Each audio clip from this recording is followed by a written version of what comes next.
There we go. So everyone, this is Ed Laquidara, and him and his wife. Look, he's in a zoo, and he's a pastor of a church, a pastor and a zookeeper. That's like. Wowza. Did you want to do that when you were young, Ed? Was that what you always wanted to do?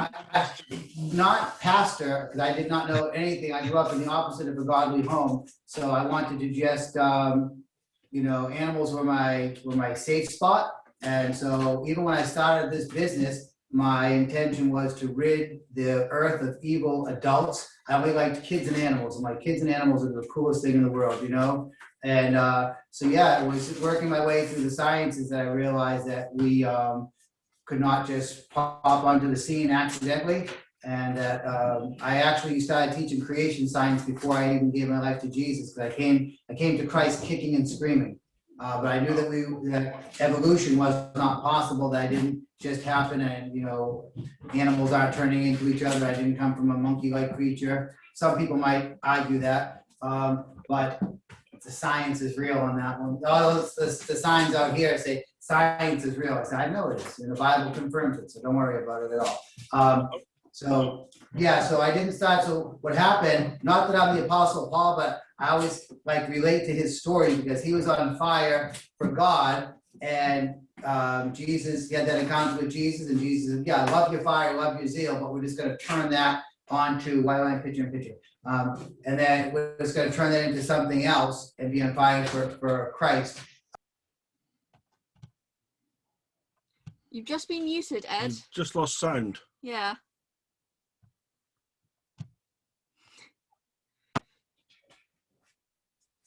Can you hear me now? Yes, we can. Yeah. If I can't see you guys, I'm picture in picture. I see two of me for some reason, which is a lot. There's a lot in my eyes, to be honest with you.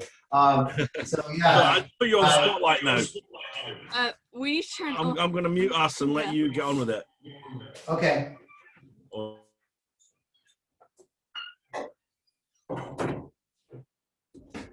ahead. For 1 minute. Yeah. Come on, sir. So, I'm on? Yeah. Okay, sorry, I'm just waiting. So this here is Fast Tony. He is an armadillo. And Well, Fast Tony the armadillo. Yeah, Fast Tony. He's pretty fast. He has a very aggressive appetite. And even though that they don't technically have canines, they do have some molars that are pretty hard and a little sharper than I think we originally thought when he bit Brian. But mostly you have to have your finger all the way in the back to get a good bite from. The teeth up front are soft. He's got hair in his belly that he uses for feeling. And I know it's pooping, which is always a lovely thing. And the prehistoric version, though I believe in, I'm more of a young earth type person. I don't, you know, argue or think it matters too much as long as you love Jesus and can justify all that. But at one time, the armadillos used to get up to 13 feet long and weigh about 3,000 pounds. So I would really love to have a 13-foot long, 3,000 pound armadillo. And here's my African serval just came into the picture. He's like, I would like that 10-pound, 6-banded armadillo right now. So there's about 22 different species of armadillo. They all poop all the time, but only one species technically can roll into a ball. I think I showed that one last time. If not, I will next time, called Mordecai. So the 6-banded one from South America cannot roll into a ball. He likes to go underneath things. And then we have larger ones. If you get to go to Texas and Florida and places in the South, they have the 9-banded armadillos, which are even longer. But picture this at 3,000 pounds and 13 feet long. That would be pretty awesome to have. And does anybody know what day that this animal would have been created on? You guys think an armadillo? What day do you think would be created on? Anyone want to type into the chat what day they think armadillos were made on? You're so cool, huh? So we have an answer, day From 5. Joey. Joey. We see. There's day 6. The day 5 and day 6 have both come up here, Ed.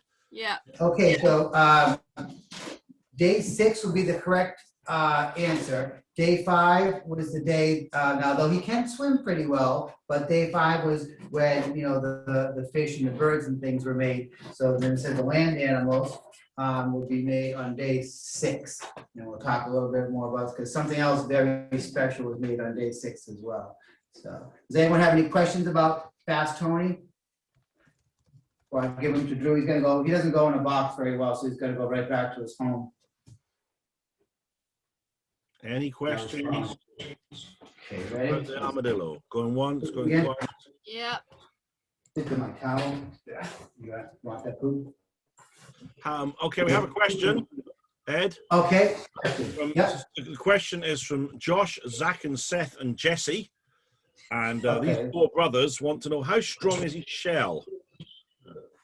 So the shell is fairly strong. I don't know exactly what, how much pressure it could take. I don't know if that's ever been studied, but I do know they say in South America, the only animal that, mammal that could bite through his shell with one bite would be the jaguar. So it is a pretty strong shell, and smaller animals would have a hard time penetrating it. They'd have to flip him over and get his soft belly. And did I see one that said is he a plant eater? So Yeah. these guys are technically, the list is 2 things, omnivores and insectivores. So they like to eat bugs, and they like to eat a variety of meat and also some plants. So we buy him a special pellet, and we do give him some vegetables, like he loves carrots. So he'll eat, it's not really for you, buddy. He'll eat a little bit of everything. He likes banana, in captivity, he loves bananas and avocado, are probably his favorite treats. And then he gets a pelleted food. But in the wild, they'll eat a variety of bugs, they'll eat small animals if necessary. They will eat a lot of vegetation, and they've also been documented eating carrion, which is an animal that is dead, and they'll eat the soft flesh from that, which sounds gross, but evidently it's very nutritious. So now the questions are we had What's one for the boys how hard can I hit it? But the one that goes Micah surviving the wild. where is it found in the wild? Was that the question? How do So these guys are found. How do they survive? How do they survive in the wild? So these guys here are burrowers. The 3-banded armadillo is the only armadillo that would roll up into a ball. These guys here are burrowers. So what he would do, any kind of danger, he's got these big claws, he's trying to dig through Drew, and he would just dig under the ground and hide. So they're fairly, fast. They're gonna run about 10 miles an hour. Some people say 30 miles an hour, but I don't know where they got that from. I've chased armadillos down, and I've been able to catch them. According to my treadmill, 12 miles an hour is my max, so 30 is not happening.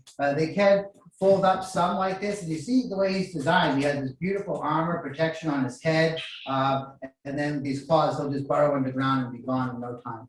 So that's how they'll survive in the wild. And they're found in Brazil and other parts of South America. One last question. Yep. What does the shell feel like? Is it like a seashell? It's made out of keratin, which would be the same as our fingernails and things like that. So it just kind of feels like a fingernail. And even in between the bands here, we have that flexibility. Even that it's thick skin with like bone underneath it. If it does, it rises up a little bit here, so you can. So it has flexibility, but it still protects itself. I think it's gonna go right through Drew's sweatshirt. He was like, I just paid $35 for that sweatshirt. So yeah, all right, we'll move on to another one. Okay, I was gonna get another paper. I'm gonna have a whole roll of paper towels. Just been one of those. I did a Zoom right before this, and one of the animals just pooped the entire time, and it was the star animal. I did it for a hedgehog for a group of kids named the Hedgehogs, and the hedgehog was pooped. You want all that too? She was just obsessed with that. Okay. So armadillo was made on day 6, and we're going to continue. I know that we had somebody here that loves a lot of lizards. Is that correct? So I want to show you a few lizards, and we're going to mix in. I know some kids like dinosaurs. We're going to mix in a few different things. Let me just see here. My Facebook as well. So this is Steve-O. What do you want me to do? Come up closer. Come up closer. Thanks. So this is Steve-O. This is a blue-tongued skink from Australia. One thing that I was taught that's actually in my book still from the 70s, when I was in high school in the 70s, actually in the 80s, so I didn't finish high school in the 70s, but they would teach us that lizards like this lost their legs and turned into snakes. Now, I always thought that was kind of weird because I'm like, what if they kept losing parts? Then there'd be nothing, right? Like, so they lost their legs, but why not just keep, if you're losing stuff, why not just keep going with that? Like, will they turn into a worm? Like, where does it end? And then as I was studying, I thought, man, if they're talking about things evolving, adding information, typically you would think that would be a loss of information. And people would say, well, it's a loss of information to benefit them, but they don't really show any benefit one way or the other. Those studies are really far stretched. The other thing, though, just from an animal standpoint, if we took his legs off, like even slow over time, everything would have to change for him to be a snake, not just losing legs, but snakes can't lose their tail. If his tail was bit off on this blue-tongued skink, it would regenerate, and there's no snake in the world that can regenerate their tail. So the cell structure and everything is much different. And then the jaw structure is different. The organs are shaped different on a snake and a lizard. And then he actually has a jaw bone. That's the bottom piece of his bone is one solid piece, where a snake it's two pieces. And then it's actually connected by bone here, where a snake's jaw is different. And then he's got these external ears, which snakes don't have ears. Some snake species we have found have one partially developed inner eardrum, but though everything technically works on vibration, a snake will actually push his jaw to the ground and pick up the vibrations of animals and things moving. So if you took the legs off a lizard, it still doesn't make him a lizard. I don't have any right now, but from time to time, I actually have lizards called legless lizards, and they're lizards without legs. But that's quite different than a snake. So these guys here also will be created on day 6 with the land animals. So just kind of a real beautiful animal. They're not venomous. When we're talking about the animals, we typically use the word venom, but what they do is they stick out their tongue, which is blue, which makes animals think that they have venom, and they'll scare their predators away. They'll hiss really loud. They can bite pretty hard, but if there's a predator, then they'll hiss loud. They'll stick out their tongue, wave their tongue up and down, and go, listen, did you hear that hiss? I'm quite scary, and that tongue means if I bite you, you're a goner. So they're kind of a bluffer, but if it was to bite a human hand, you don't have all that protection of fur and thick skin like a lot of the animals have, it would hurt quite a bit. Also, he has thick skin, so if an animal bites him, he has protection from that. Do me a huge favor. You got my water left in your office. It's in that black jug, I think. My throat's dry. Any questions for this guy? We can take a few questions for each animal. Yeah, we got one question. Go ahead. What does it eat? So this guy is also an omnivore. So in the wild, they've been documented eating everything from small snakes to other lizards. They will eat small eggs from other reptiles or even birds, and they do eat baby mice and rodents and things like that. In Australia has a big problem with a lot of introduced species. They are being overrun by many things. And so any animals like this that are harmless to people that can eat rodents, the people of Australia really appreciate these lizards. So they'll eat pretty much anything. Here we give them, we do give them rice, but we get them frozen and we defrost them. And then we give them kale and spinach and sweet potato.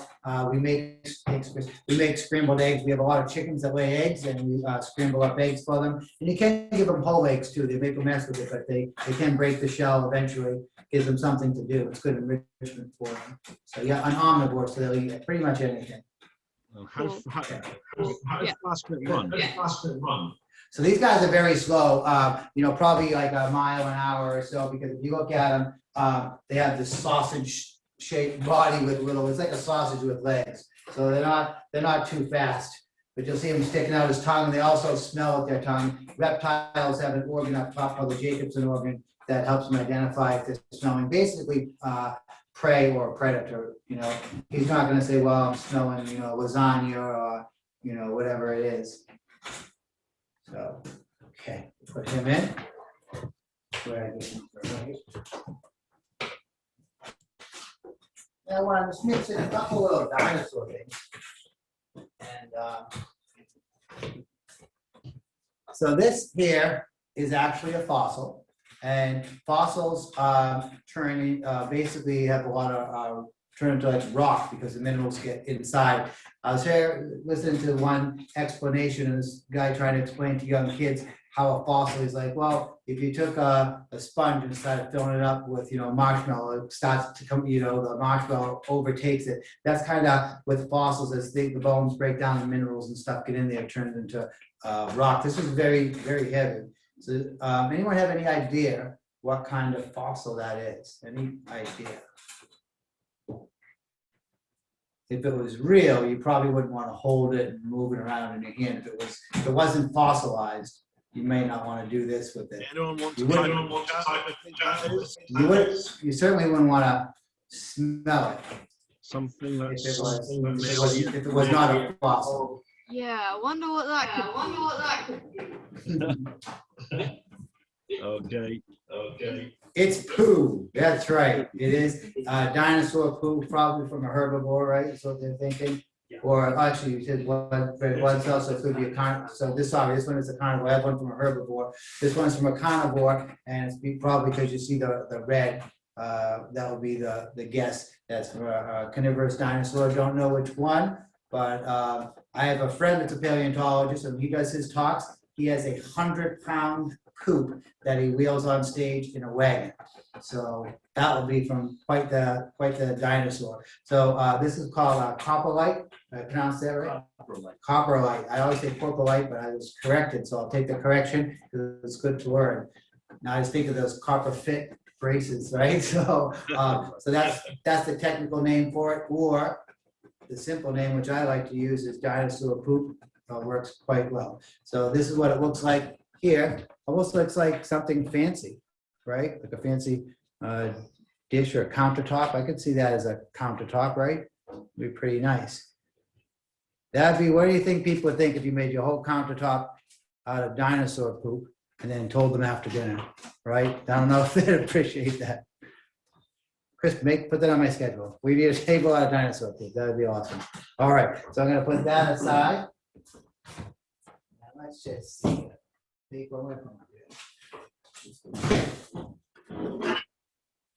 So here I have a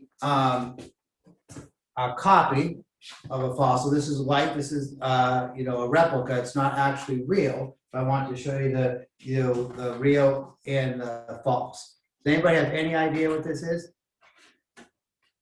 Amanda does not like my idea of a dinosaur table poop. I think that would be pretty good. So this is from a woolly mammoth. And this here, this top part, this would be the roots that went up into the mouth like this. A lot of people thought that was a rib cage at one of the talks I did. This here is from a woolly mammoth. The poop could be from a T-Rex. It could be a piece of it.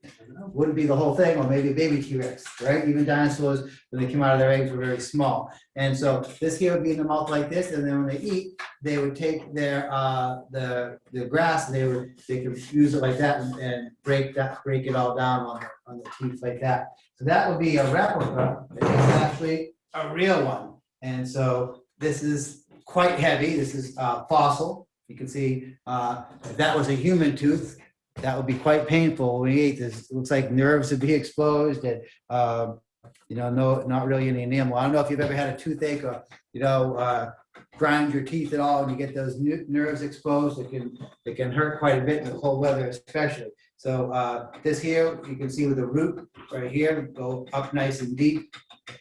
And you see, so that would go this way, right, like that. So that would be up here in the jaw, like that, and this would be the roots that would go in, and then same thing, this would be the washboard. And you can see they did a pretty good job on this cast. Not bad, but I had the real one in our display cabinet, so I thought I would take it out and show you. So does everybody know what a woolly mammoth is? What animal do we have walking the planet today that is the closest relative? What do you guys think? Anyone want to take a guess? Woolly mammoth. What animal today walks the planet. Elephant. Charlotte has just Elephant, that's right. And so there's smaller elephants, the Asian elephant, and the very large African elephant, which would be closer in size to these guys. The 10,000 plus pounds. That is pretty cool. All right, let's move on to something else that's alive.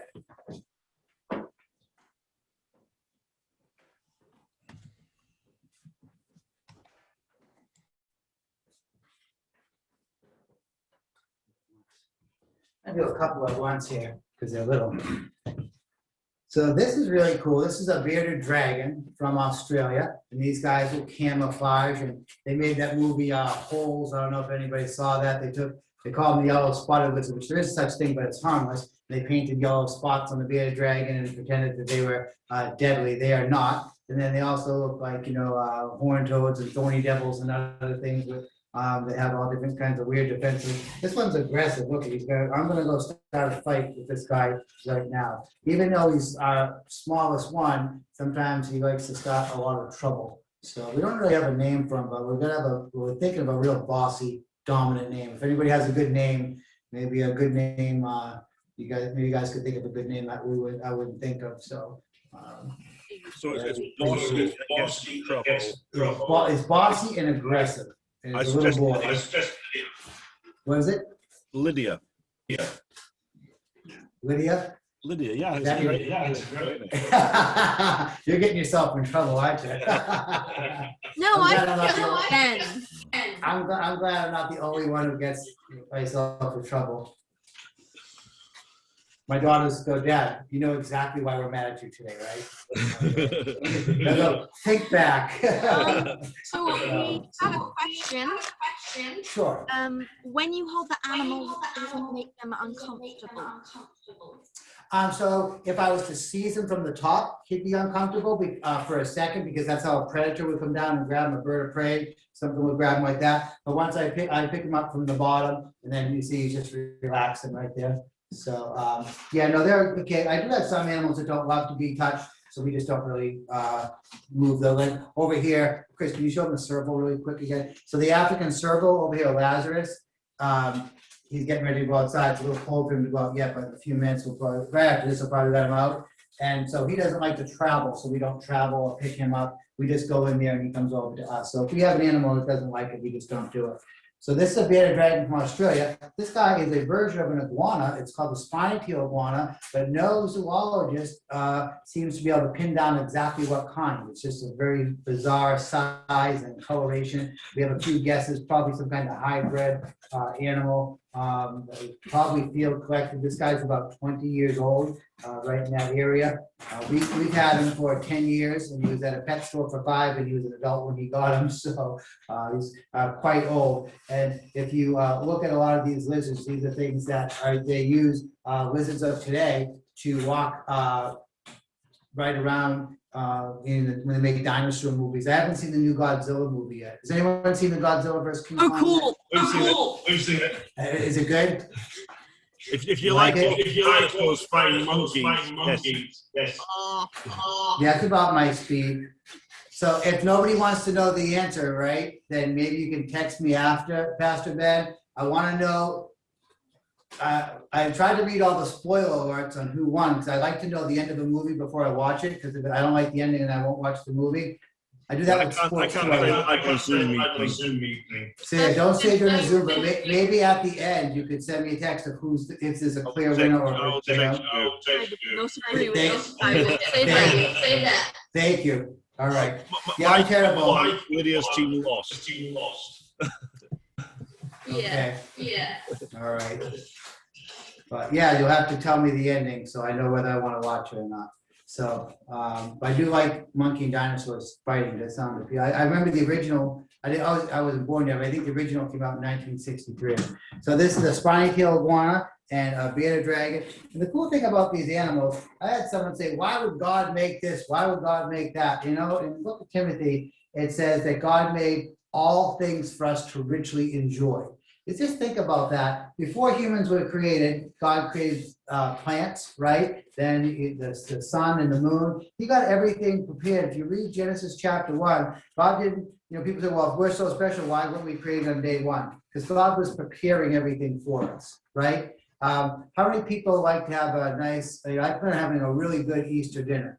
You know, I've been cutting calories all week preparing for this Sunday because my wife is a wonderful cook and makes all my favorite things on the same day.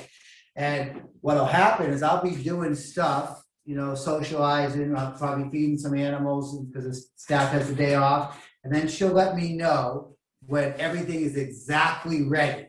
And I don't want to come in the house until everything is prepared, all the eggplant parm, the beef, cheesecake. I want everything prepared. And then I'm going to come in when everything is waiting for me and beautiful and I can just dive right in, right? I don't want to sit at the table for hours starving, going, oh, this is terrible, I'm so hungry, you know, like, where's the food? I don't want to do that. And that's what God did for us. He prepared everything. If you read the creation story, God got the whole, the garden, everything prepared wonderfully for us. So when on day 6, when humans were created, everything was there. We had plants, we had sun, we had moon, we had everything we need, water coming up from the ground. There was no rain till after the flood. So it was just a beautiful, perfect place. And God prepared that and said, okay, now that it's ready for my master creation, my masterpiece, my handiwork, humans, now I'll create them. So it tells us in Ephesians 2:10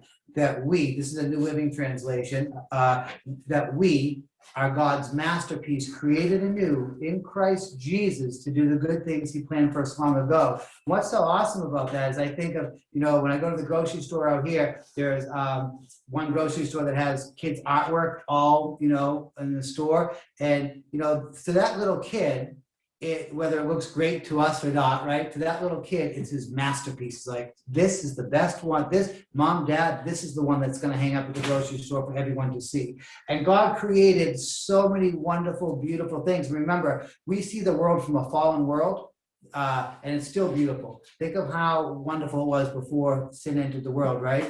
And so God created all those things and then brought his masterpiece, his prized possession, it says in James 1:18, which is us, and placed us there. So that's what a wonderful, loving God we have. And he made all these different animals because I'm obsessed with turtles and reptiles. I love all kinds of animals, but turtles are my favorite, and crocodiles. I just love them all. And so some people like bunnies, and some people had the group before us was obsessed with hedgehogs. So people have different things. So God made us to look different, to have different goals and accomplish different things for his kingdom, but all in different ways. And then made different animals because he wanted us to have a variety of food to enjoy. Think of how boring it would be if every day you had the same food, or if every dog or every cat looked the same. There was one kind of pet, where every human was born to look the same, right? God gave us imaginations because he has an imagination, because he had to imagine us and then speak everything into existence, right? So he did all of this for us. And I think people lose, you know, how important we are to God, and that all these wonderful animals, though we have dominion to take care of them and treat them well, it's all just done for us, you know? So what a incredibly awesome, magnificent God. If I'm having a bad day, I come walk around my zoo and I'm like, God, I can't believe you did all this for us. You know, this is like just so cool. And I just thank him all the time that this is what I get to do for a job, right? How cool is that? So even the poop can be pretty cool, as we saw. Cool enough for a table. Okay. Let's just do this, young lady. She's fired up, so I'm gonna take her out. I'll show you. This is a fossil I dug. I've been on dinosaur digs before. I love dinosaurs, but the dinosaur digs are not for me. The dinosaur what? I've been on dinosaur digs. We're digging up bones and fossils and all that, and it takes a lot of patience. A lot of patience. Darren's like, yes, I just couldn't do it. I ended up frog catching in the stream. Ed, Yeah, they asked who wanted to get sandwiches, and I said, I'll go. And then on my way there, I was across the stream, so I didn't come back for about 4 hours. just a question about the lizards, Ed. Was that? Question about the lizards? Oh, sure. Why are they so friendly with each other? Those two I kept apart. If I put them together, the bearded dragon, the bossy one, we went over and did his tail and stuff. Tried to bite him. So what is this? Does anyone want to say what this is called? Yeah, how big do you think these guys used to get? I think We've that got porcupine now. Yeah. I don't think there was any such thing as a huge dinosaur porcupine. A skunk? That's A something? Yeah, That's a we've got good guess. They, porcupine. they do have a smell to them. They smell like BO. But so not a skunk smell. They do have, it's be a giant kind of version of a head porcupine. So that's it. It's hard to guess this one because this is a North American porcupine. And what happens is they have about 30,000 quills, but they're all embedded in the hair. So, and all this here, quills are modified here. There are about 30,000 quills. My giant African porcupines I have over the zoo, they don't, they're hard to move at all. And those don't really camouflage very well. But I just want to show you this from earlier. Don't fall off the table, you. This here is a quill. And if you look at the end, there's a barb on this dark side. And that would, they can't shoot their quills, but they'd stick into you, then they'd pull out and that little barb will get stuck in your skin. And that's the side that goes into the animal right there. This is the side that has the barb on it. It's up top there. So if you can see that.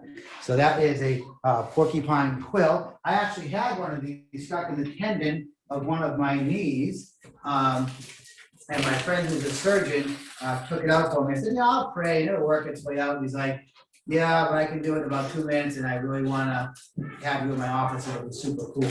So we did that, and he has that quill hanging up in his office. They work their way in, so you really don't want to get stuck, but they can't shoot them. Only in the movies can they shoot them. And I was just talking to Darren a little bit, because all the research I've done, that the porcupines have always been about what they are today. Same size, same bone structure. So this one here can grow up to be about 35 pounds, which is the second largest. You want to see if you can quiet them down at all now? Is that the school? Sorry, we have a lot of noise in the background. And then the African porcupine can get up to be about 60 pounds. So this is quite large. Quite a large rodent. And the North American porcupines like this, they're very sloth-like. The fact that they can, the way they hook their claws and they can climb. And these guys are listed as herbivores. They eat tree bark and plants and things like that. But one thing that they eat is bones. So these guys will actually eat bone. And why do they eat bone? What do you think? Bones have minerals like salt. These guys love it. That's why he loves corn chips. So we don't give it as his main diet, but the extra salt is actually really good for him. So porcupines won't hunt people down and they don't kill other animals, but there's an animal that has died and the bones are there, they'll actually go and eat the bones, which is pretty cool that this cute little animal is a bone eater. And now the hard part with her is getting her back into her box. Yeah, sloths, they used to be giant sloths. I don't have a sloth now, I've had a couple, but I don't have any right now. I'm gonna get a quill, her name is Aquila the Hunt. A lot of my younger staff had no idea, they're like, that's a weird name, what is that? And I'm like, you know, like Attila the Hunt, they're like, what's an Attila the Hunt? So I don't know if they teach history where you are, but here in the States, I guess history is a lost art. But I don't know. I even had school teachers in their 20s. I said, well, you're a school teacher, you know who Attila the Hunt is? They said, no, we do not. So that's what she was named after, but she was a little cranky for a porcupine. Any quick questions about that? And I'm going to show you how You answered all the questions. Okay, I answered. Excellent. So let's keep going. Thinking, this is Bob.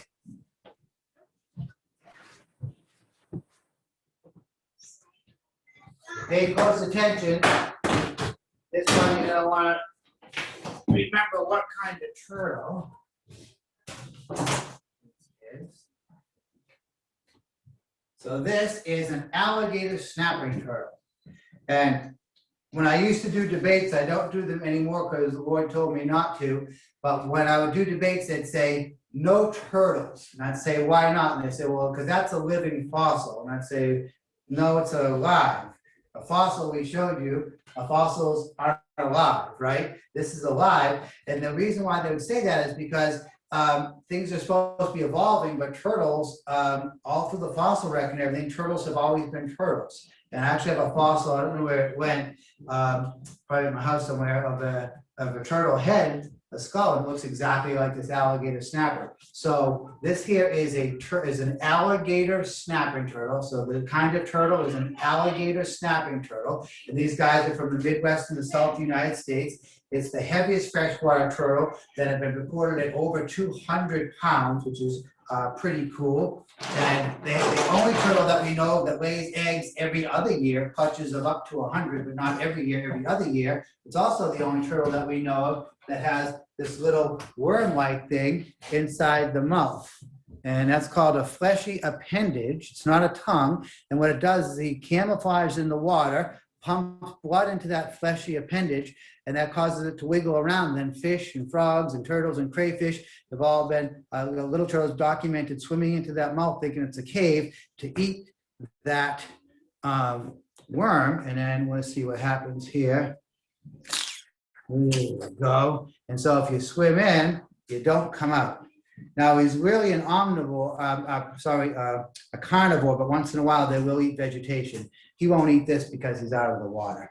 So that is Bob, the alligator snapper. And we rescued this guy. He was abandoned in someone's place. He has no back legs. So he had a roommate at one point, and this was the only survivor. And his roommate ate his back feet, and then I guess he ate his roommate. Is probably how that worked out. And he's missing half a tail and his back feet, but they're so strong. And God made a lot of animals to self-heal. And even though humans, our body will self-heal, and of course we have the power of prayer, and we can speak it and over ourselves, and we can pray over our animals as well. But God also knew that, in a fallen world, because God didn't create the animals to eat each other. Everything was used to eat greens. Everything was a vegetarian. And then after the flood, was the first account, I believe, when animals started eating animals. And God knew this was going to happen. And so he put in their system their ability to heal. So if this guy had, when we took him in, it was with a major veterinary hospital out here, Tufts, was on the scene with us. And they said, Ed, we've never seen anything like it. Do you have any ideas? Because they know, I know a lot about turtles. And I said, it'll just heal up on its own. There's nothing. You can't stitch the soft tissue. It'll just heal up, and it did. And they were amazed, and I didn't know to tell them. God put all this information in these animals, so he made them, and he loves them, right? And so he wants them to have the best chance of survival. And someday, when Jesus comes back, then you know what? Animals won't be eating the animals anymore, and it will all just be hanging out together, right? That was God's original plan, and then we messed it up a little bit. So put him in. And a couple of quick questions. I want to try to stay on time so I can get a few more animals in. The turtle weigh. So that guy there is probably about 45 pounds. At one point I had the biggest one on record in the world that was somewhere close to the 200-pound mark. And he died of old age, and they estimated him to be over 200 years old. Wow. Yeah, that was a pretty big turtle. We'll get that to something. The next question we have is, why was the mouth open? Why was his mouth open? This turtle, the boys had never been filmed out of water before, so just picking them up out of the water can make them open his mouth, and I did. I don't like to tease the animals, but I want to show you the inside of the mouth, so I tap the head gently, and it causes his mouth to open. So you can see the fleshy appendage in there. Where do they? So these guys are in the Midwest and South United States. So where I am, I'm too far north for them to survive. Cool. So he's in an indoor heated pond. Does the turtle have a tongue? So technically, no. They don't really. He has a fleshy appendage. It's attached to. Some scientists do call it a tongue, but a lot of them say it's not technically a tongue. So a lot of turtles do have tongues, like pink turtles. A lot of turtles do have a small tongue. This one here, there's a little bit of debate on it. it serves a purpose, but it does have the epiglottis right in the middle of it. So it's a little bit debate. I guess you could go either way on that. There's a lot of things in the animal world we're still talking about. So I my own personal things. It's not, you know, they don't have the taste. There's no taste buds or anything there. So I think scientifically wouldn't be classified as a tongue because it doesn't have the taste buds. You know, we can help push stuff down. But that was my big take on it. I was just recalling, I was in a debate with someone and said, but it doesn't have taste buds on it at all. So really, I would have to say my answer would be it can't be classified as a tongue.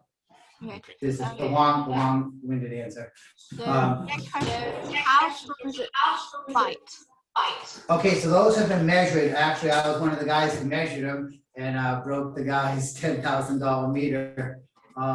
Whoa. We had these bite meters and they were measuring monitor bites, university, and I said, hey, how strong is that? And because I had worked with alligators before, and the alligators would break them all. And he said, well, that you got $10,000 into that can handle anything. I said, how about alligator snapper bite? He's like, no problem.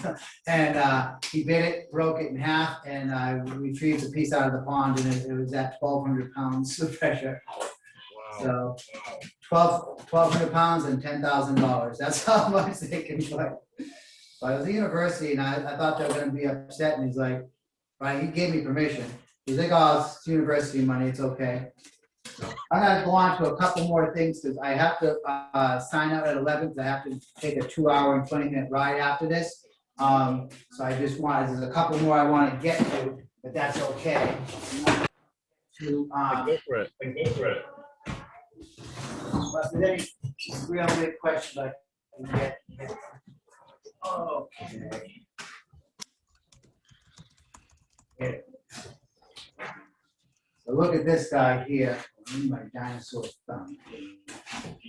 So this is called an iguana. And you look, he has this big pouch here called the dewap. This beautiful guy. I call him Zilla, and they keep changing his name, but like, you know, short for Godzilla. This here big dewap, the males have that, and if he saw a beautiful woman, he would say, "Look at how beautiful I am, and I'm long, I'm strong, and I have these nice fins or spines up top." And he would bob his head up and down to attract a mate. Or if there's a big male in the area, he would put down his dewap and say, you know, I'm big, I'm strong. It's also when he gets a big dewap like that, they're a little bit older, and he'd bob his head up and down to try to scare the big male away. He's really a very handsome animal. He's single right now, but with all this orange and stuff and this beautiful tail, he would have no problem finding a wife. But we just don't have a female right now for him. So that's okay. It's something said to be single until time is right, right? So now his prehistoric cousin, which I believe, you know, they all live at the same time, but different atmospheres would cause different sizes and things like that, while animals grew bigger and smaller and stuff. But the iguanodon is a dinosaur, and this here was actually a thumbnail.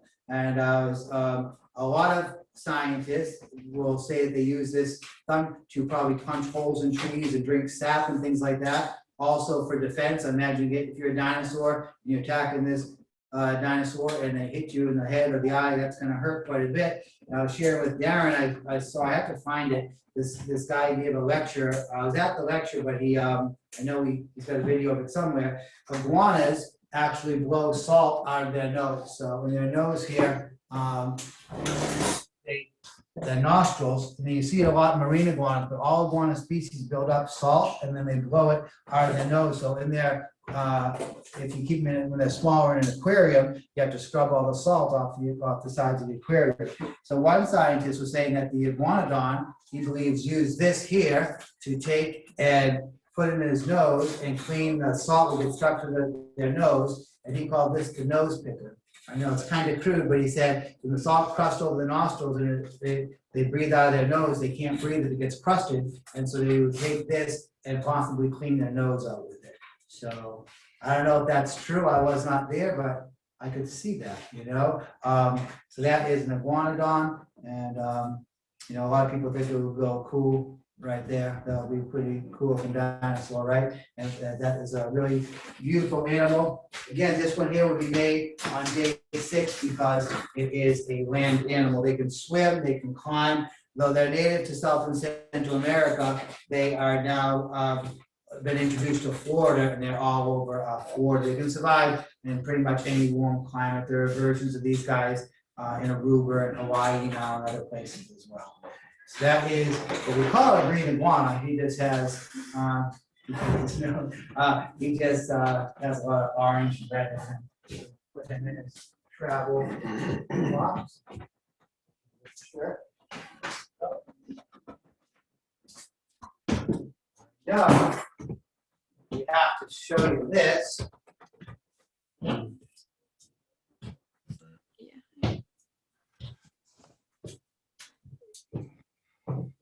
So this is a dinosaur bone. It's technically not a fossil, it's a bone. So this is pretty heavy, but it hasn't been fossilized, which means all the rock hasn't gone in through it and turned it into rock. And you can see here almost where the soft tissue would be here. So that's pretty cool. Right here, I'm going to show you. Close up of that. That's pretty neat, right? That's awesome. Yeah. So this here is a real bone. There's a friend of mine who's in the business was on a dig where they discovered this and said, "Ed, that would be perfect for your zoo." And I said, "Absolutely." And so this would be a front leg bone called the humerus. So that's, but we need to know what kind of animal this came from. I'm going to tell you, this is something you're going to want to remember. This would be from a mastodon. Sound good? So this would be from a mastodon, which woolly mammoth mastodon, pretty close. So that is, yeah, a mastodon from a front leg bone. That would be the humerus. Okay. All right. And again, that will be close relative to today's elephant. So a couple more.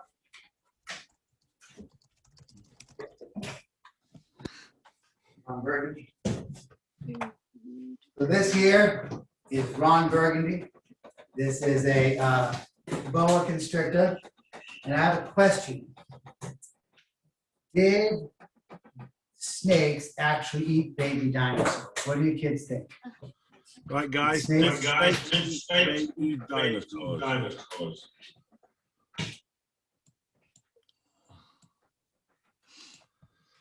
I think they did.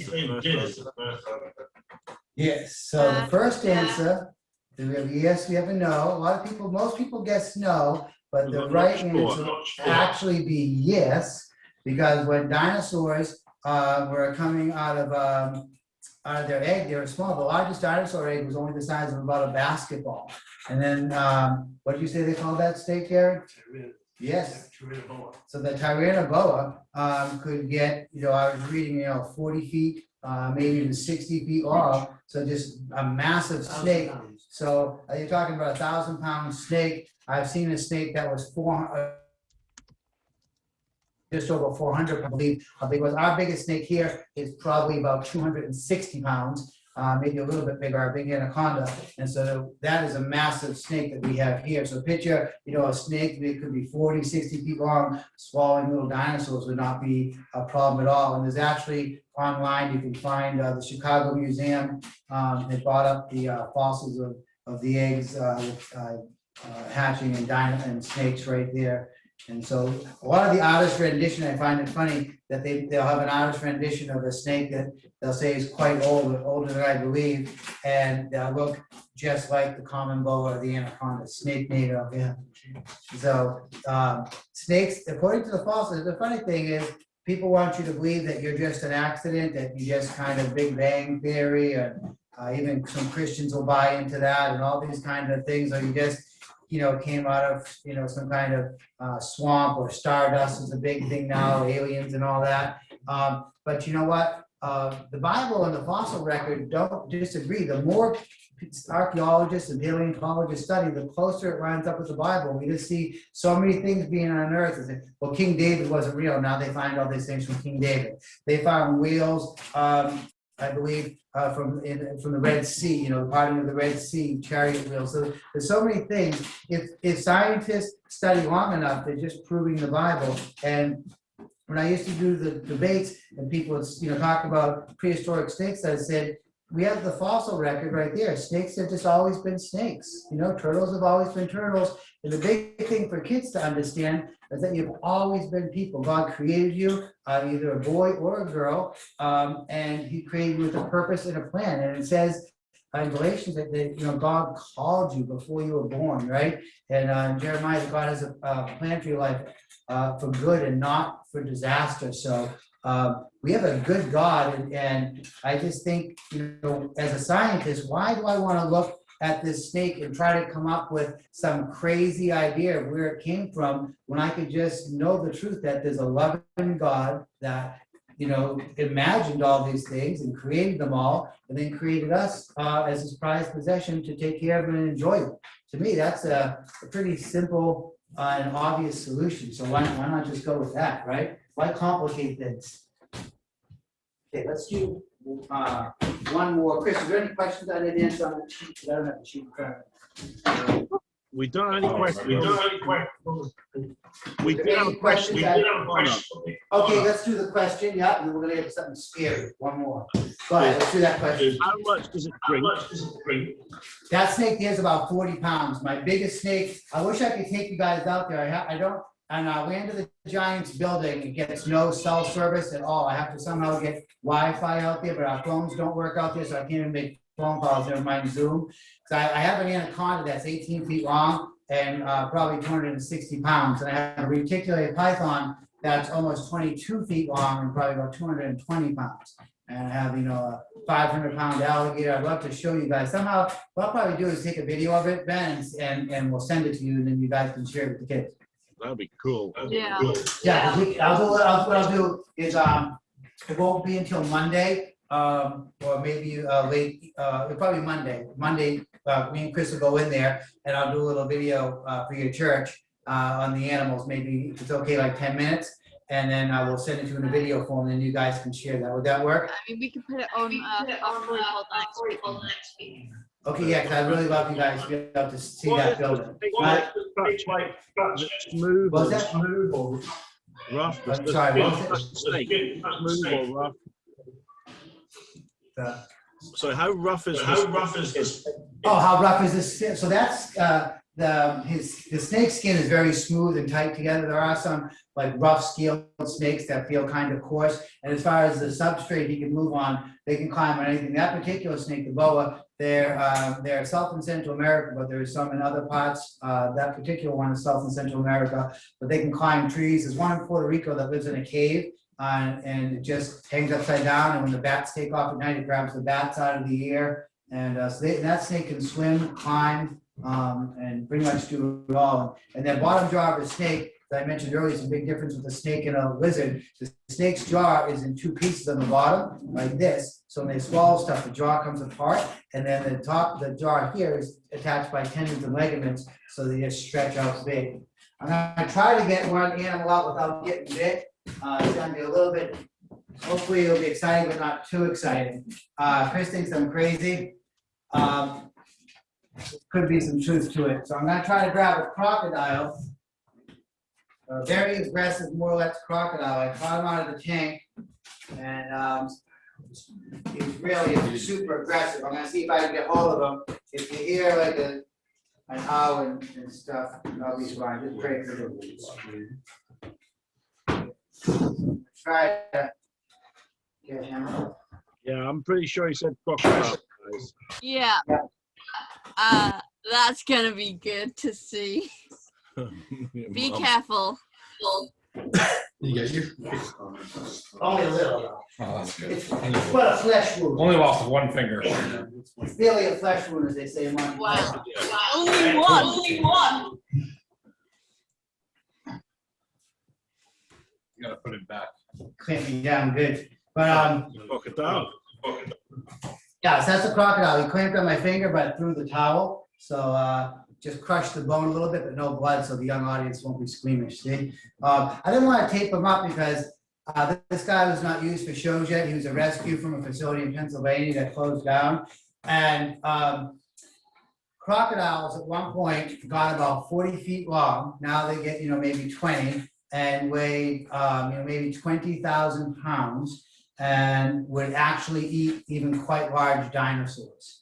So they're so strong, and they even we see today where people don't realize how smart they are. In certain seasons, the Nile crocodile will actually hunt in packs where fish and stuff are coming over a waterfall, and they'll actually get a bunch of crocodiles to line up and have the fish hit off them and go into the crocodiles on the side, get right into their mouths. Then you'll see if they're eating something large like a hippo, wildebeest, any of these large animals, even zebra, even giraffes, even lions, then one will clamp down on it and then the others will come in and they'll grab on and roll. So these guys actually would eat adult dinosaurs. They're just super powerful. This guy is not that big, maybe 3.5 feet or so, probably only weighs around 12 to 14 pounds in that area. Can already bite, as my finger can attest to it, at a biting pressure of probably around 600 or 700 pounds of pressure per square inch. And eventually, as an adult, this guy will have enough biting power, be 3,000 to 5,000 pounds of pressure. We've measured Nile crocodiles at 5,000 pounds of pressure, which is the strongest bite ever reported of any animal today. There are estimates that his cousin, the super croc, could have had a bite power of maybe 15 to over 20,000 pounds of pressure per square inch. So did crocodiles eat dinosaurs? Absolutely, and not just the babies, pretty much anything anything that they wanted. So this is a Morlex crocodile. This one here, he'll grow to be about 13 feet. Super, super aggressive though, and just a beautiful animal. And I just want to remind the kids that we're all created different. I was just speaking to someone that an adult that has been being bullied a lot of their lives, and just actually this morning a mother was sharing with me and Chris about her son getting bullied, and I've just been running into a lot of it. And I got a call yesterday from people that work with Ashley and Carly, and the gentleman's son was being bullied. He watched my frog video, and he said it really helped him a lot. And that just talks about how God created us all, different, but not one better than the other. Do you know that God does not love a pastor or someone who has lived, a sin-free life as possible any more than he loves anyone else? That God just is pure love. And I was reminding someone this morning, the one time Jesus kind of got like some threatening type attitude was about defending the children. When the kids wanted to come to him, Jesus told the disciples, let them come, like, what are you doing? Of course they can come. And they sat on Jesus' lap and he blessed them. And the other thing, Jesus says, woe to anyone who causes one of these little ones to stumble, right? You better have a millstone, maybe some people say it could weigh 2,000-pound stone tied around you and cast into outer sea. So it's not right that anyone make a kid feel like they weren't created and that God doesn't love them. And so I would just say, I know people have to go to school and all that, but I would not buy into that you just happened and you evolved, you're an accident. God knew you when you were in your mother's womb. He formed you, he knit you together. And the cool thing God spoke to me before was, I said, God, how did you do this? And he said, just like when you design an animal exhibit, you sit down and you imagine it. It's like I imagined all you people first. So God imagined you, knew what you were going to look like, and then chose to create us anyway, right? So to God, we are his best work. If God wanted to have a boasting session, it wouldn't be the sun and the moon. He could say, look, I spoke all this into existence, right? But God would say, look at the people I created in his image and likeness. So, when God took human form in Jesus, he was a person. He wasn't an animal or anything. He was a loving person who came to serve. So Jesus is just such a beautiful example. And scientifically, I will tell you, science is starting to catch up with the Bible, and more scientists I know really believe the Bible from cover to cover, as do I. So I just want to really leave you with that message that, when Jesus went to the cross, he paid for all our sins, past, present, and future. And, you know, he loves you unconditionally. And if somebody tells you something, right, that is not what God says about you, you have to decide, somebody is telling a lie. If someone says something about you and it doesn't line up with what God says about you, someone is lying, and God cannot lie. That means that person, maybe they don't know they're lying, but they are. They're not telling the truth. And so in John 8:44, Jesus says, you know, basically tells the people, you don't know what you're talking about because you're listening to your father, the devil, who's the father of all lies. So I always, when people say bad things about me, you know, I just go, you know what, that doesn't line up with the Bible, so it's not true, so I don't give it a second thought. Just really felt like the Holy Spirit put that on my heart to share with you guys. I don't think we can ever comprehend. I'm so much a work in progress of trying to comprehend how much Jesus loves us, you know. Every day he reveals a little more. It's just, it can be overwhelming. So even if your pastor gets mad at you, mom and dad get mad at you, you know, Jesus wants you to behave because life is better when you behave. It's a bit easier for you, but man, it doesn't change how much he loves you. So I want you to leave with that, and I hope you enjoy animals, because he made these animals for us to enjoy as well. Awesome. So Awesome. thanks very much. Really appreciate spending time with you guys, and I'll get you that video on Monday, and we will see you in June, right, Pastor Ben and Pastor Amanda? Yeah, June or July, August, sometime. Awesome, that'd be great. Can't wait. 2 quick questions on the crocodile. Yep. How does it attack an animal? So it's very stealthy. It puts its legs by its body. If it has to chase something, uses its tail for speed and just bites onto them hard. And bites and rolls around. They call it death roll, and tears pieces off if they can't swallow it whole. So yeah, this guy is in the process of shedding his teeth. They have 70 to 90 teeth, and they lose all their teeth every year and replace them all. He's going through that process now. So. Awesome. The second question: why is that one? Why is that what? Why is his Why is his mouth mouth open? open? Oh, he wants to bite me. He wants to bite me so bad. Yeah. Awesome. Well, thank you so much, Ed. Yeah. There's another 2 questions arrived. We've had those. That was just thank you. All right. Thank you so much. Great to Thank see you so guys. much. We really Bye. appreciate All it. right, talk to you soon. You guys are such a blessing. Thank you. Okay. No problems. Cheers then. Okay. Awesome. So Ed's gone. Yes. I'm not going to hand over to Lydia. You're still going to stay here, though, I'll please. stay here. I'll stay here. And we're going to do a quiz on what we've just heard. Yeah, and the people who win the quiz will actually be getting a gift card. Oh, wow. Yeah. A gift card. We have What, prizes. first place, second place? And third place. And third. That's And like third 3 place. prizes. I know. 3 prizes, Okay. man. So it's going to be a bit different. You're going to A have to bit get. different. You're going to have to get a new device. I Another got my phone. device. So my phone Yeah, work? your phone works. Okay, I got Or my phone. anything that can access the internet. Well, my phone can definitely access the internet. Yes. And we're going to go to a website. It's A website. perfectly fine. It won't give you any. I've opened up Google Chrome. Yes. Okay. And it is a website called Kahoot.it. I'm going to type it in right here. KAHOOT.IT. Yes. Kahoot.it. Really easy, and it'll look like this. Purple page, really easy. Look like that. Kahoot, right. And then I've got to type in a pin. Yes, and I'm going What's to the get pin, that Lydia? pin up to you right What's now. the pin, Lydia? I'm getting it up to you What's right the pin, now. Lydia? What's the pin, Lydia? Well, I don't know. What's the pin, Lydia? I don't know. I haven't got the pin Lydia, yet. what's the pin? I haven't got the pin. What's the Ew, pin? ugh. I'm Okay, and it is, a snapping turtle. yes. We will all wait 1 minute. 4, 4, 3, 4, 3, 8, 8, 2, 2, 9, 9, 8, 8, 8. 4, 3, 8, May we just 2, 9, 8, yes. 8. May we just ask that this quiz is for the children? Yeah, I'm not giving any vouchers to anyone over the age of 15.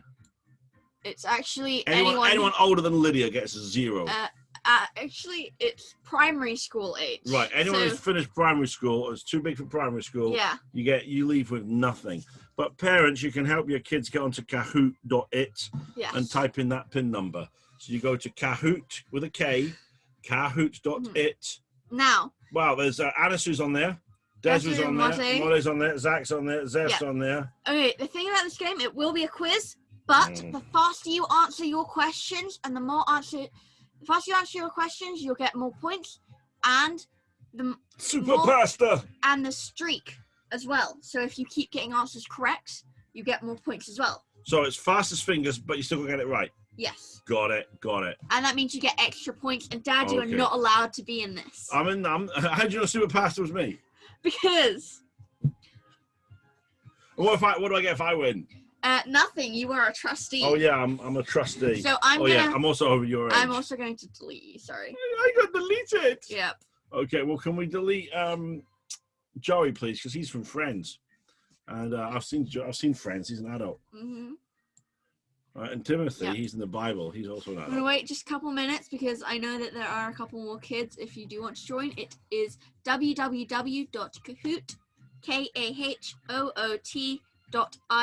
It's really easy. And the game Well, pin. Josh, Zach, and Seth and Jesse said, "Can you wait 1 minute?" I don't think they're on. Well, Zach and Seth are on it, but what about Josh is too Josh's? old. He's got to be too old, and Jesse's too young No, Jesse's old enough, I think.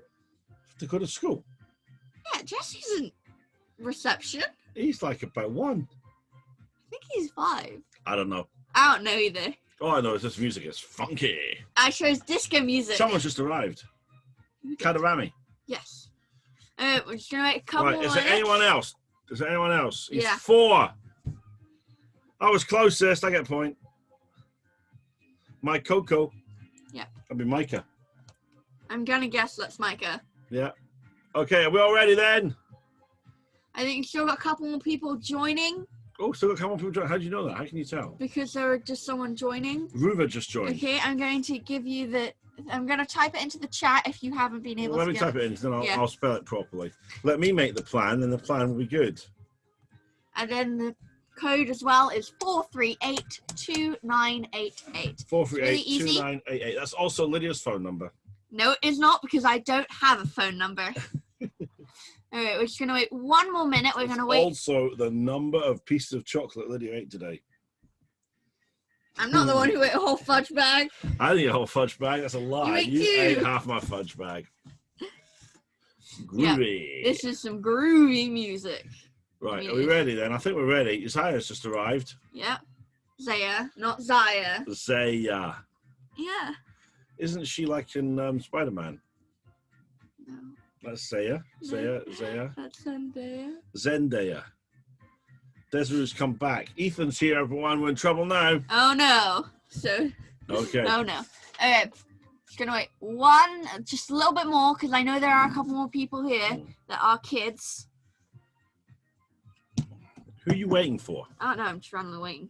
You said you know there's people. So who do you know? I think we have nearly got everyone.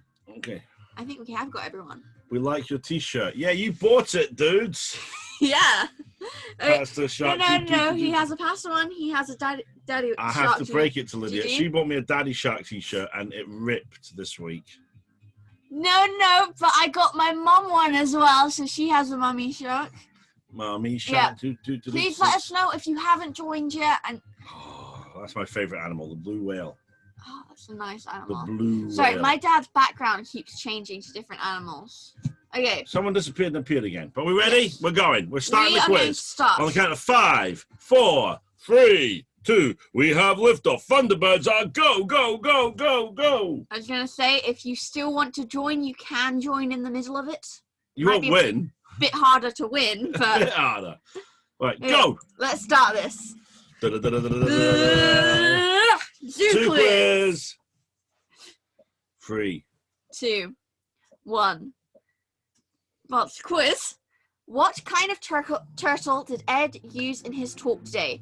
Is it the alligator snapping turtle, the eastern box turtle, the sternotheris turtle, or the giant horn-beaked banana-eating turtle of doom? Do you know what? They used to eat turtle soup back in the day. Yeah. Turtle soup. I mean, I've eaten chicken legs. Is that the turtle from Finding Nemo? Hey man, I'm the turtle from Finding Nemo. I just chose a random dudes. picture. What was We the have turtle 2 called from Finding Nemo? I don't know. seconds. Oh, time's up! Oh Time no, is they've all up. lost. We have the alligator snapping turtle. 8 people which is guessed that. correct. 1 person guessed Eastern Box Turtle. One Let's person guessed show who no is- one guessed the giant horn beaked banana eating turtle of doom. Yeah, I wonder why.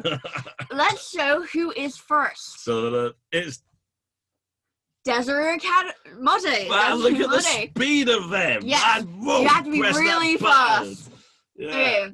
But it is also good if you don't be too fast and you think you'll get more points. Because you get more right, because you'll get a streak. Yes. Oh, man. So it's a bit hard to choose. Tactics. Next question. What does an iguana blow out of its nose? Boogies, salt, sugar, or chow mein? We have 10 seconds Why left. have you got bogies? I've watched American TV. You have a booger. That's American, man. Boogers. Boogers. We have all. Oh, and it is salt. It was not boogies. 4 of them guessed bogies, though. And someone guessed chow mein. I like. Whoa. Yes. Would you eat chow mein, Lydia, if it came out of an iguana's nose? No. Why? It'd be very salty. But we never know if it has actually come out of iguana's nose. I just don't know. That's what chow. Yeah. You know the chow mein. Okay, let's see who's in the lead. Karis is now Karis first, has leapt and into Zach the- and Seth are coming in second. Wow, that's awesome. Wowza. True or false? Okay. Snakes ate baby dinosaurs. Baby dinosaurs do Baby dinosaurs do baby dinosaurs do. Eaten by snakes. Oh no! Daddy dinosaurs do. Oh no! The snakes eat daddy dinosaurs. We have 5 seconds left. Quick, type 3, the answers 2, in. 1. And the answer is true, and you all got it right. Well done! Yes, that is Hey, great. everyone got it right. That deserves a prize. So Lexi is now in 3rd place. Karis got a little fire by her name now. That's just Karis on That is fire. because she has the highest streak of 3. 3 in a row, Karis. Well done. That's awesome. Don't let them catch up. Okay. You win this. According to Ed, is it possible that people walked with dinosaurs? What? Everyone walked the dinosaur. Yes. Boom, boom, like a boom. Is Everybody it yes? walked the dinosaur. Is it no? Is it maybe? Or is it we don't You actually don't know walk the dinosaur, do you? By was not was. You Yeah, know that song? no, I do know it. Boom, boom. Because like you a made boom. me, Boom, boom. you Like made a me boom. watch that and seen that music. So it is yes, according to Ed. And that was the question. Yes. Going So- to Ed.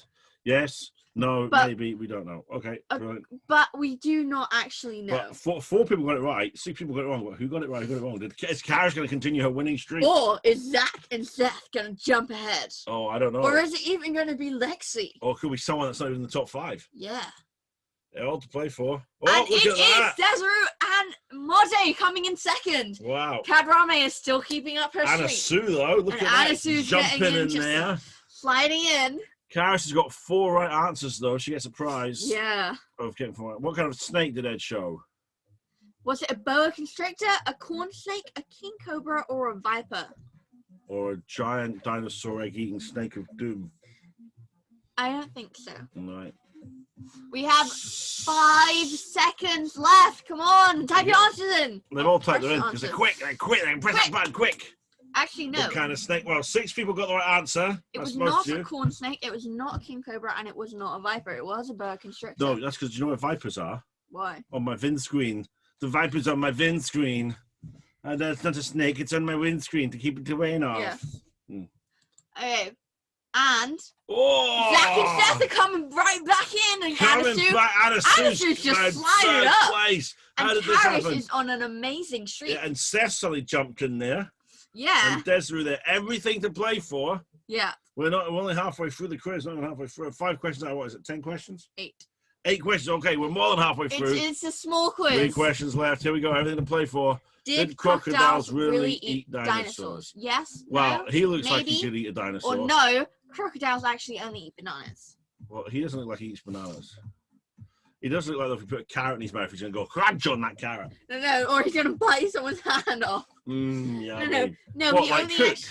he only actually wants to eat Ed's hand. Oh, okay. I'm going to text Ed now and see if he's talking. Yeah. Okay, and it was Oh. yes, crocodiles really did eat dinosaurs. And Zach and Seth are still second, but Kadrami has jumped into 4th place, and Timothy has jumped into 5th How did place. Timothy turn up there? Timothy's sneaky there. That's Yeah. clever. Well done, Timothy. Okay, mammal bones were found with dinosaur bones by paleontologists. Is this true or is this false? I know. Mammal bones. Mammal bones. Mammal bones do do do do do. Dinosaur Mammal bones bones do do do do do. Paleontologist do do do do do That do doesn't do work. do. Nope. 1 second left, and it is correct. Mammal bones were found with dinosaur bones by a paleontologist. And we have our last question. Now, if Zach and Seth gets this really Or fast, Anasu. or Anasu, Because Karis obviously got one wrong because she's lost the streak. and if Karis doesn't get this right, Oh man, everything will to play win. for. then But you talk about paleontologists. Do you know there was a very famous female paleontologist, yes, and her name was Mary Anning. and she also sells seashells on the She seashore. did. She sold seashells at the seashore Yeah, to make money to sell. Go looking for dinosaurs, yeah.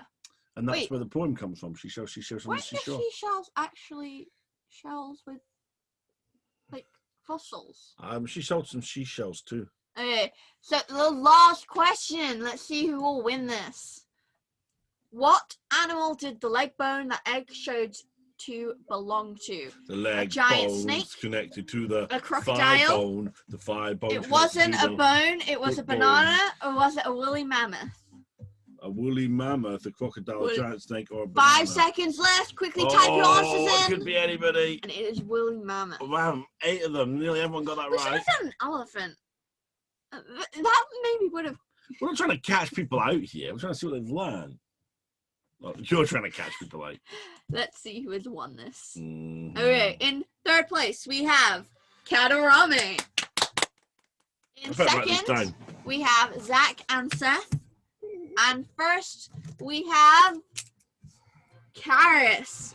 Well done. You will be getting a gift card. And we also have our runners-up, Anasu and Timothy. Well done to all of you, though. Yeah, man, I that know was a lot of you fun. all did great.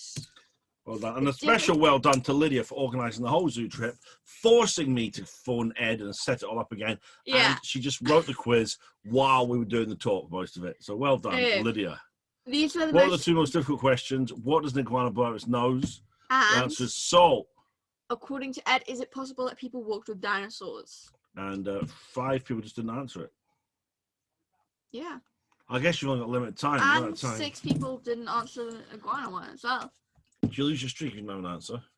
Yeah. Okay. You can improve your results by doing the quiz again. I don't think so, though. Yeah. So we are actually going to stop the show for a second. Okay. It's us again. It's us again. Woo! Woo! Right, we're going to go now. Yes. And Dad? just want everyone to have a really wonderful Easter. Mm-hmm. And we have tomorrow, there's no Leadership Academy tomorrow, just really speaking to mums and dads, Yeah. but whole families. Tomorrow, 7 o'clock, Christmas morning lead worship, I'll be doing a meeting. And then again, Sunday morning, 10:30, Easter Sunday. Look forward to seeing you there. Yeah. It's gonna be And great. also 7 a.m. 7 a.m. I'm doing a special service, a healing service, 7 a.m. Easter Sunday. That's going to be awesome. Okay. One more thing. One Dad? more thing. Yeah. One more thing. It's someone's birthday. No. Oh, okay. Dad, do you mind praying for everyone? I'll pray for everyone. Father, I just thank you for everyone. I pray that what we've learned about animals is awesome, but Father, I pray more that we've learned about you and the way you do things and your creativity and your grace and your kindness and just about how much you love us and care for us. In Jesus' name. Amen. Amen. Well, we hope Awesome. you all have a really good Yeah, week. have a We really hope great day, to and we'll see you see you soon. on Wednesday as well for our next story Wednesday? folder. Yes, see you on Wednesday. Bye, everyone.